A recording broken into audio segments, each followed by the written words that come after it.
Hello friends, welcome to Zana's recipes. இன்னைக்கு நம்ம வேக வச்ச உருளைக்கிழங்குல ஒரு சூப்பரான வறுவல் பார்க்க போறோம்.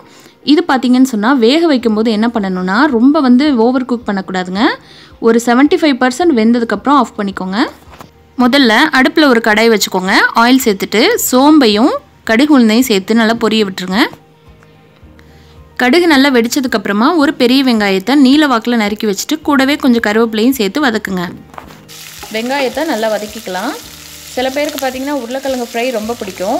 ஆனா அது அஜீரணமா இருக்கும் அப்படினு சொல்லிட்டு சாப்பிட மாட்டாங்க. இந்த மாதிரி நீங்க பாயில் பண்ணிட்டு நல்லா வேக வச்சிட்டு உருளைக்கிழங்கு சேர்த்தீங்கன்னா யார் வேணாலும் சாப்பிடலாம். வெங்காயம் இந்த அளவுக்கு வதங்கினா போதுங்க. நம்ம வேக வச்சிருக்க உருளைக்கிழங்கை சேர்த்துக்கோங்க. சேர்த்துட்டு நல்லா mix பண்ணி விட்டுருங்க.